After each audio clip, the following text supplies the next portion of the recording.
I was planning to propose to my girlfriend this week, but her father passed away over the weekend. I don't know how to help. Hi Reddit. I've been a long-time lurker of this sub, but my first official post, I think I just need to get my mind off things for a minute, so writing this out is helpful. So I've been with my girlfriend for about 3 years now.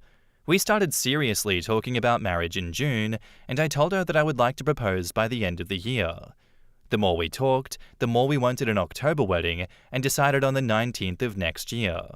She said that she wanted at least a year to plan, so engagement would have to be by then. She has dropped hints over the last few months, not so subtly, about waiting for the ring so she could start planning. We had a trip to the mountains planned for this weekend, and I figured since the 19th is a Friday and the day that we plan to leave, that would be the optimal time to propose. So even though I knew she was getting a little impatient, I figured the timing would be perfect and we could celebrate all weekend. On Friday night, we got some devastating news. Her father had a heart attack and we rushed to the hospital. He was alive when we got there, but didn't make it through the night. My girlfriend is heartbroken. No one saw this coming.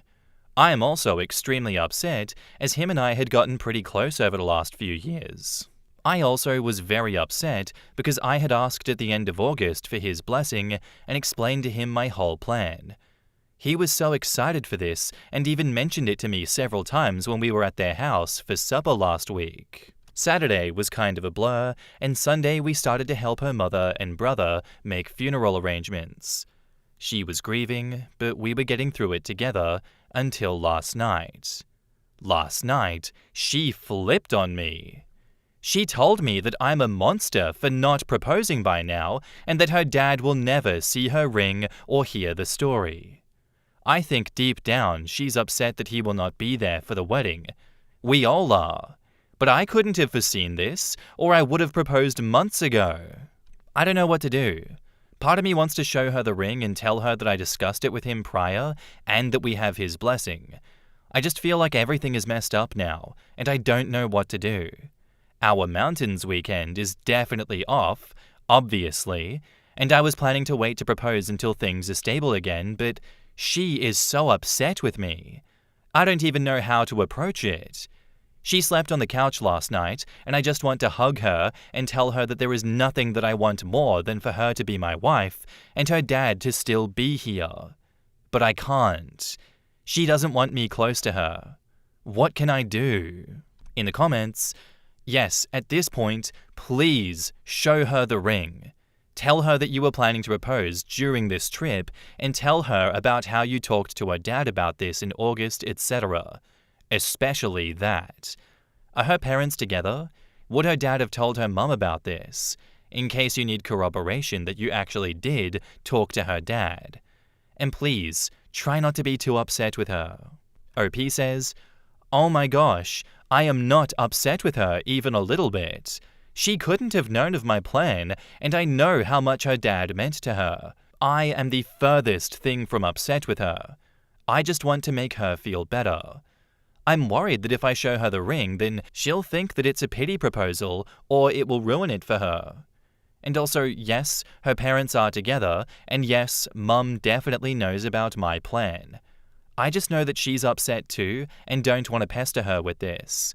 I feel like it's probably the furthest thing from her mind." The reckless one says, "I think sitting her down and telling her something like, 'I had been speaking with your father about a plan for this weekend. I was going to propose whilst we were in the mountains, and he loved the idea. He knew the whole plan. He even told your mum. I know this is not the perfect time for a proposal, so would you like to see the ring, or shall we wait a little longer?' Would work best. Don't go from, 'Why haven't you proposed yet?' to, 'Bam, here's a ring.' The most important part is that there was a plan and her dad knew about it. Leave it up to her whether she sees the ring and everything now, or whether you postpone to still have a big proposal." OP says, "I like this idea. My sister has been telling me that showing her the ring will ruin any big moment in the future, but I like the idea of giving her a choice. Honestly, if she's okay without the big proposal, I want to give her the ring. I want to be engaged, and I know she does too. I wasn't dragging this out for anything other than the perfect place and time. I think once I get off work tonight, I'll try to have this talk with her, if she's speaking to me then. A deleted commenter says, I think that you should keep telling her that you were there for her and show her your support. Let her have time alone right now and don't rush anything. But if she continues to be angry with you specifically about this and doesn't let go of it, I think you should tell her about the plans and the blessing. In that way, you can first wait and see if she comes around. It's only been a day, and then tell her about all of this when you decide that it's a good time to propose. But you're one of the closest people to her, so it's unnecessary if you can't be close to her during this terrible time because of something that isn't even true. I believe, though, that she's just generally, obviously heartbroken and experiencing a lot of feelings about everything.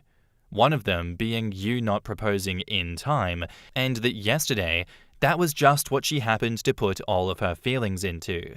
And even if things seem incredibly badly timed, you got his blessing before he passed. That is beautiful. In the long run, it's going to be okay, even if right now it isn't. It never is when these kinds of things happen. Best of luck. OP replies, dang. Every comment gives me something new to think about.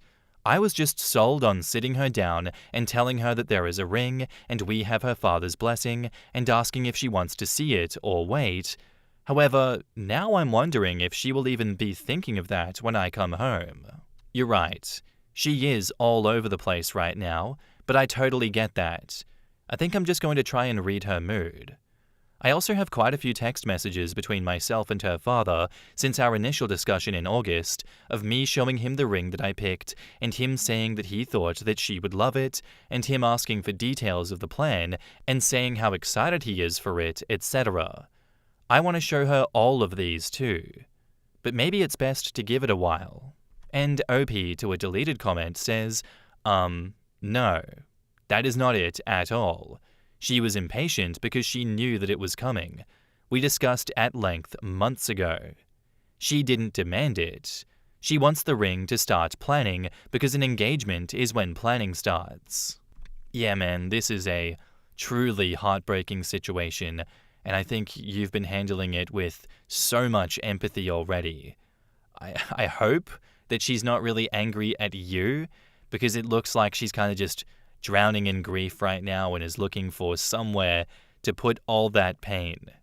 To have her dad so suddenly ripped away in a moment that she was picturing her whole life ahead of her, I can only imagine that she's just lost in trying to make sense of it all.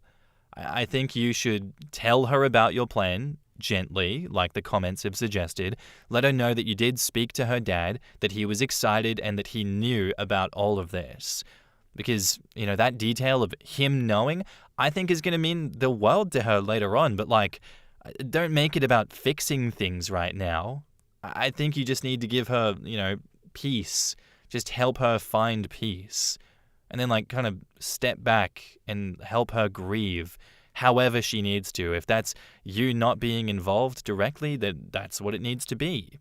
But, yeah, be there when the fog lifts, because if you're good throughout that whole process of her dealing with all of this, she will remember that you were kind and patient and that, you were already a part of her family in her dad's eyes. I really hope this goes well. And now, on to the update. Okay, so in my last post, my girlfriend was being very aggressive towards me about not proposing before her father passed away. She stayed relatively upset and cold towards me throughout the funeral, but afterwards, it seemed like we started to get closer. That week was honestly living hell.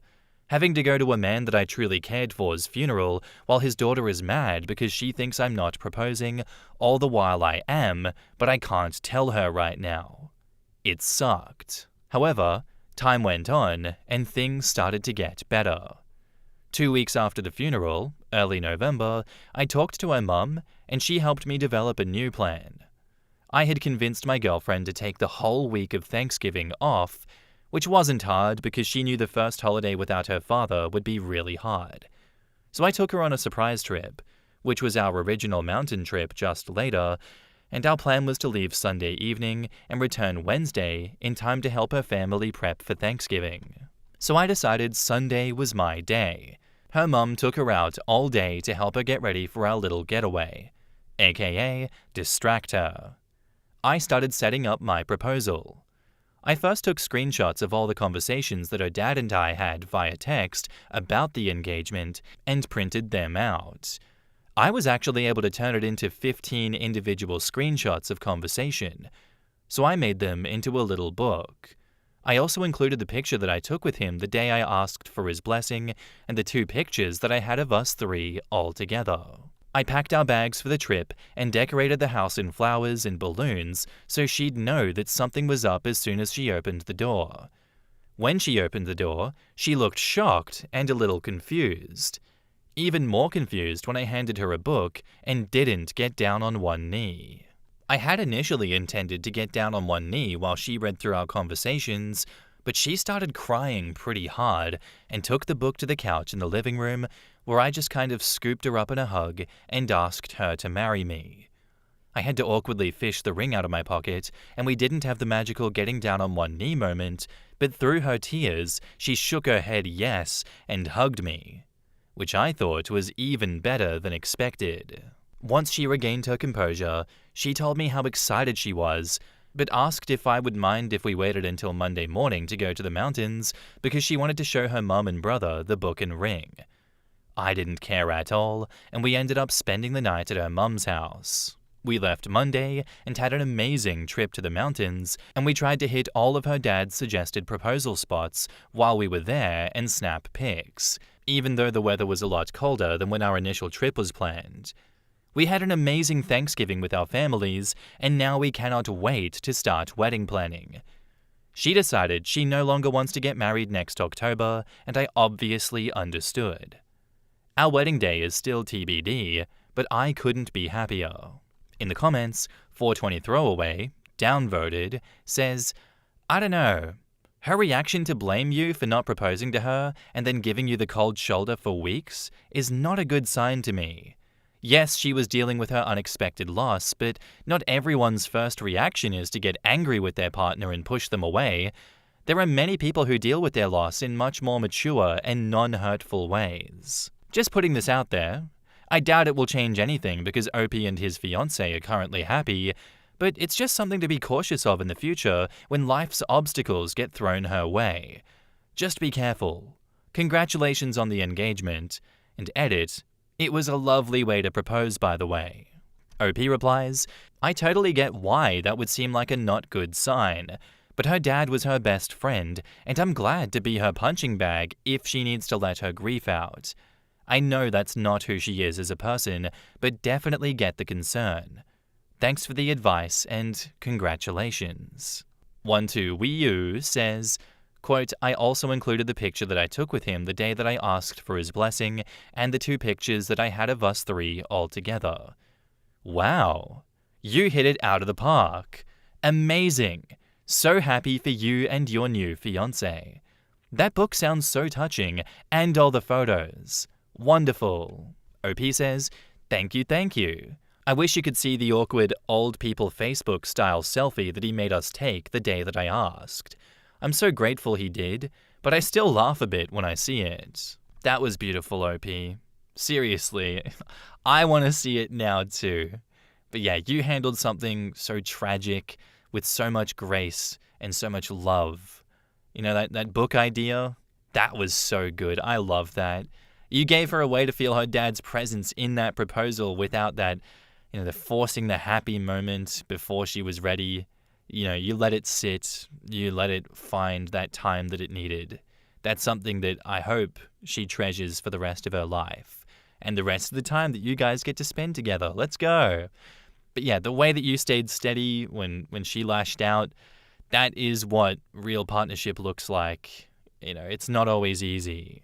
Grief makes people messy, and it's good that you didn't take it personally. I think you've proved exactly what kind of person she can lean on when life gets hard, much to the chagrin of that downvoted commenter. No, I'm genuinely happy for you guys both. Yeah, you're building something deep and steady throughout this all, and that was such a fantastic way to go about it. And also, I just loved your, idea to go take photos at all the spots that he suggested. That hits me, Thank you for the story. Thank you for the update. Our next post is by user Annual Razmataz, and it's titled, I think my husband had an emotional affair and I'll never know the truth. So, a woman, B, 30s female, moved into our estate a few weeks ago. A single mother with split custody with her ex. My husband C, 32 male, is the chairperson of our HOA. A week or two after moving in, she calls my husband to ask for his assistance in mounting her TV on the wall. He goes and helps. A few days later, her dishwasher was leaking. He goes and helps. This wasn't a problem for me, as he always helps everyone in the estate with little problems. As the weeks go on, she constantly needs help with things, always calling him for help, and he goes. I'm now starting to get annoyed, as we haven't been in the best state because I've just had a baby that is 4 months old, and we've had fights where I felt he wasn't helping me enough. I gave natural birth and am still bleeding now and then, and my pelvis is still readjusting. He goes over to help her again. Even our neighbors, who we are very close with, commented that it's odd, and offers that we do a lunch or something to welcome her and be friends, as she just moved here and doesn't really know anyone. Mind you, he hasn't done this for other people. Lunch happens, and she calls me by the wrong name. I correct her, and she's very giggly about it. She seems okay, a bit too over the top in terms of trying to be dominant in a conversation, but I think she's okay. She comes over again one more time for a barbecue a week or two later, and our other close neighbors join. They think she's okay too. Then that week, while I'm at work, she comes over to say hi to my husband. He works from home, she's a teacher, and schools are currently closed. She shows up wearing workout clothes. I got a text from my neighbor that also works from home, saying that Beth is there. I leave it, as my husband is very social and we have cameras in the house. The next day, same thing. I mentioned that I'm glad that she's made a friend. My husband agrees and that she's a cool chick, so he says. This happens about 4 more times. Then I have to travel for work, 4 days away, and then she came over almost every single day, in workout clothes. One night, I watched the cameras, and they were sitting by the table eating together, and I just lost it. My husband is an avid gamer, so he plays games every night, eating dinner by his PC. I always beg him to sit with me and eat with me. He does it maybe once or twice a week. I called my husband after Beth had left and told him that these visits while I'm not home are making me very uncomfortable. She's been over 3 times while I was home, but constantly there when it's just him. He apologized and said he will set boundaries. Great. This discussion was on the Thursday night. Friday morning, Beth rocks up again. I keep my cool because Carl said that he will talk to her. I get home the Friday night and we have the discussion again. We are both calm and all of that. Monday morning, our baby got sick. Carl takes him to the doctor and tells me that I need to be at home Tuesday and Wednesday because baby can't go to baby school because he is sick. Okay, cool. I come home early on Monday and look after baby. Monday afternoon, Beth and her ex have a chat about an offer my hubby had made to the ex about him coming over and also being friends. Ex lives in our estate too. Do you think Beth texts my husband about this chat that happened on Monday? Nope. I'm home Monday, Tuesday, and Wednesday. Thursday morning when I go to the office, Beth rocks up to chat about it. I lost it completely because now it's been a week since I told Carl about my discomfort. We had a very serious discussion that night where I said that if I see her again when I'm not here, I know he has no regard for my feelings. He was adamant about staying friends and asked for a compromise. I said that the compromise is that she does not come here when I am not here. The next morning, he went to go talk to her about it, and apparently she was extremely apologetic, really wanting to be friends with me too, but she almost never came over when I was at home. She hasn't been here since then, 2 weeks now, and I've not had a text or whatever from her. He refused to show me the texts with her, and I told him that it will always bug me if he doesn't show me. He said, so be it. I honestly think he was having an emotional affair, but I will never know. My close neighbor told me about a conversation that she had with him while I was at work a few weeks ago. He told me that you were jealous, and I said, well, can you blame her? And then I said that he drops everything for this woman but doesn't do the same for you. And he said, well, that's what OP said. And then he went silent and changed the subject. I just needed to vent. In the comments, that's really painful, and you're right to feel hurt. Even if not physical, the secrecy and attention that he gave her crossed a boundary. OP replies, he honestly made me feel like I was acting crazy because he only spoke to her after I went to Lulu. But thank you. Yeah, brutal. Truly brutal. And you know what? Maybe I'd go a bit Delulu in the same situation if I were you, OP. You're not crazy for feeling this way. What is wrong with him? He's built this whole dynamic with another woman and has excluded you from it? Yeah, no, that's emotional betrayal. Doesn't matter if nothing physical happened. That is emotional intimacy at work. These goddamn charlatans are messing about in the shadows. No. That secrecy, the texting or their meals together, that's sending a message to you. She's getting a version of him that you were begging for, and he refuses to give to you. Why? What's so special about her? Why does he hate his own wife, the mother of his children? Huh? If I were your close friend, if I were your confidant, I'd say don't let him gaslight you into thinking that you at all overreacted, especially asking to see the messages. Like, why does he get to hide the messages after breaking your trust? Why? Why does that need to be a secret? Maybe it's time to pull back emotionally for a bit, you know? Focus on the baby. Focus on not going crazy over all of this. And if you want, I think maybe, if you want, of course, it's time to insist on counseling between you guys.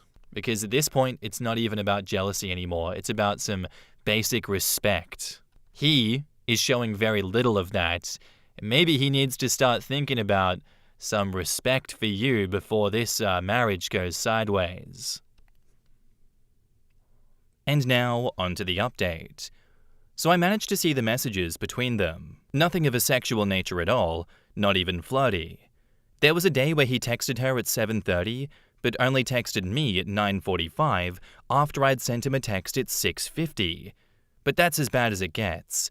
He does not know that I've seen the texts, so I've kept it quiet. We had a massive fight a few days after I made the original post, and I told him that I'm considering separation. I think that made him realize how serious this all is. It's pretty much a blur, but I've started going to therapy to deal with past traumas, and I'm on antidepressants. Carl joined me in my last session, and I think he realizes what Beth's intentions were, as my male psychologist said that was very unusual behavior from her, that she is a threat and has intentions. Carl and I are doing great now, but the reason why I'm posting this update is to show what Beth said to me after I decided to send her a message to bury the hatchet and move on. These are the texts. I say, Dear Beth, I wanted to share what's been on my mind. I was genuinely glad when we first met. It felt like I'd found someone new with a similar personality, and I thought that there was potential for a real friendship. But as time passed, I've felt hurt and disrespected by some of your choices. As someone who has also experienced betrayal, I would have hoped that you'd understand how it came across when you frequently visited my husband while I wasn't home, yet never came when I was there. You had opportunities to build a friendship with me too. I've just had a baby, and during such a vulnerable time, it was especially difficult seeing how often you reached out to Carl for help. Certain things, like your son calling him Dada, crossed lines that made me deeply uncomfortable. I tried to brush off a lot, but when you avoided coming by during the days that I was home, only to return the moment that I was back at work, it became impossible to ignore. I've spoken to Carl about his role in this, but as a woman, I also expected you to recognize when enough was enough. In my position, I believe you would have felt the same way. I've acknowledged everything now, and I'm moving forward. Whether it was you seeking attention or Carl enjoying it, I was willing to let things go until both of your actions crossed into what I can only call unacceptable. Beth then sent a long voice note detailing how it wasn't her intention to hurt me, how she just naturally gravitates towards men, blah blah blah, and how me being an introvert, she just didn't want to be in my space, blah blah blah. Then sent, "I really like you guys, and I hope we can still be friends. But in saying that, I will respect the boundaries and your wishes." I then said, "I appreciate your message." She asks, "So, is that a yes that we can be friends?" I say, "If I'm honest, I still hold a lot of resentment, mainly because what he was freely giving you, attention and effort, I was begging for and not receiving. He tried his best to reach a compromise with me, telling me that you were over one day to ask advice because you met someone at a bar and wanted his opinion if the guy is interested or not. So I received a lot of mixed stories, because I remember you saying that you were happy being single and not looking. I'm working through my emotions, as I have a lot of unresolved trauma, and Carl's constant defending you left a very bad taste in my mouth. I don't know if it would be possible while we're still working on things, as this has caused a very big rift between us. I realized my mistake here when I gave her a good feeling because my husband defended her." The next part, she sent a bunch of texts saying, "Carl defended me because he wanted you to realize him and I are good friends. I don't want to be that person, but I do think that you need to take a step back and also put yourself in our shoes. You have a good husband who loves you and your son and wants to build a beautiful life with you guys, but you can't allow insecurities or misunderstandings to interfere with that. Work on things, that's fine, but don't push someone away that is wanting to be both of your friends. Take time to think. I won't push it." What I mean by this is to trust your husband. He is incredibly loyal to you, but he's a social, helpful person who gets along with women as his friends, and you need to accept that and trust that there is no ill intentions and he's genuinely just building friendships. She literally sent this in a space of 6 minutes. I say, "Sure, I'll put myself in your shoes. Visiting a man only when his wife isn't home, constantly asking him for help with menial things around the house. I reached out to bury the hatchet, and then you spit out about I mustn't let my insecurities get in the way of someone's blatant, disrespectful actions? Lol? And again, I don't care who he's friends with. Whether it's a penis or a vagina, I'm not jealous by nature, as he's had dinner with exes, we've had threesomes, and we constantly comment on women that we see in public. But when something makes me uncomfortable and I ask that the visits while I'm away stop, then I'm insecure? Thanks." Beth replies, "No, OP, that's not what I'm saying. I was trying to get you to understand that you have a loving and loyal husband and need to allow him to be friends with others. I did explain to you from my side why I did visit when you weren't there and still did say that I will respect your boundaries moving forward, but would really like to maintain our friendship." OP replies, "He can be friends with whoever the fuck he wants to. I didn't tell him to cut you off. I only asked that you not visit when I'm not here. That's it. If he ended the friendship, that was him. Your blatant disrespect now honestly killed any chances. I said to you that it's not a good idea now while we work on things, and you decided that your fucking opinion mattered. If I made a mistake, I would never put the blame on the other woman, blaming her insecurities and saying she must let her husband be friends with other women. Shame on you." Beth replies, "I will give you time," kissing emoji. OP replies, "There's nothing to think about. You showed exactly who you are. Your narcissistic need for attention led you to overstep. Whatever place you imagined you had in Carl's life doesn't exist. He even sees how disrespectful and unacceptable your behavior was. All of us have lost every ounce of respect for you. Enjoy the life that you've made for yourself." I then blocked her. My husband was appalled by her behavior and said that it's completely unacceptable. He did not text her to say that, but he did decide that cutting her off was the only option. He promised he would tell me if she texted him, and he hasn't said anything, so I'm trusting him. She's moved out of the estate and is no longer a part of our lives. I wish I could have given her a proper send-off, a glitter bomb or raw fish down her car vents, but I was too preoccupied with work and my baby. We are doing much better, and he sees how much his actions have hurt me. He's making more of an effort to make me feel better and happy and secure in our marriage. Thanks for reading. New update. Hi all. I've read through all the comments and did some thinking. I realized that I stuck my whole damn leg in my mouth, but I was so caught up in the heat of the moment, I guess it was just a mix of me being on new medication, anger that my husband would not just tell her to fuck off, and me trying to set the picture of me not being anything close to jealous. I realized my mistake, and it is what it is. To those saying fake, I don't really care. That's why I posted on a venting sub. Even though things are going better now, and we're in therapy, I still hold resentment because he outright refused to block her while she lived in the estate, saying, "Oh, what if there's an emergency? I can't block a tenant." And he refused to call her out on her behavior because he doesn't want drama. I respect his decision, but it still hurts. We've been together for nearly 10 years, and I tell him sometimes that I feel that he cares about other people's emotions more than mine. I pretty much am just keeping on low profile for now, spending time with my son, and trying to focus on the happiness that I do have. Whatever decisions he makes now going forward, I will address it when it happens. I was not in a good mental space when this whole thing happened, and I'm growing as a person and learning to control my emotions.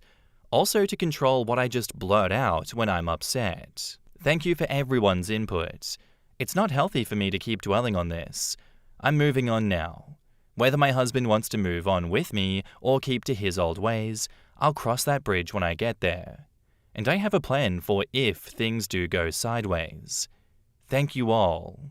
In the comments, Damp Blanket says, so many of these happen near the birth of the first child. A marriage has areas of vulnerability, and if you care about the marriage, you'll be very cautious around those areas, and you'll work to reinforce the relationship there.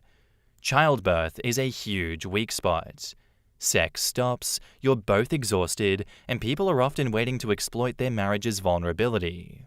Even in a rock-solid relationship, being sleep-deprived makes you irritable as hell. The first 6 months postpartum are the worst, and I had a baby who started sleeping 12 to 6 a.m. pretty quick, within a few months. It puts so much strain on healthy relationships that I'm never surprised to see ones that were weak before immediately fail. I'm not surprised seeing that either. But yeah, damn, this was interesting one. A lot of gaslighting, a lot of disrespect. Precarious new update, that one. It kind of sounds like they're on shaky foundations, doesn't it? OP kind of overshared there with Beth. Did she really have to tell her that you guys were having threesomes? Like, was that necessary? Definitely a bit of oversharing. Yes, I know you wanted to be heard, but did she need to hear that much? Thank God she's gone. You know, that's some good news. Your husband finally seeing things more clearly is good. Don't blame you at all for being upset that he didn't block her. That is also questionable behavior when put in the lens of everything that happened before that. But hey, progress is progress. I hope you keep focusing on therapy, your own stability as a relationship unit, and not, having this happen again. I hope this doesn't happen again with another woman, but man, it's good to be cautious. It's good to have a plan. I hope you just keep healing and keep those boundaries firm, and you just let your actions show that, you're done accepting half-effort respect from this man. He's got to be all in. And you guys got to communicate more, and he's got to listen to you more. And whatever you've done wrong in this situation, OP, you got to fix that too. Thank you for the story, and thank you for the update. Anyway, guys, that's where I'm going to end today's episode. I do hope you enjoyed. If you did, let me know what you thought of it in the comments down below, and I'll see you in the next one. Bye!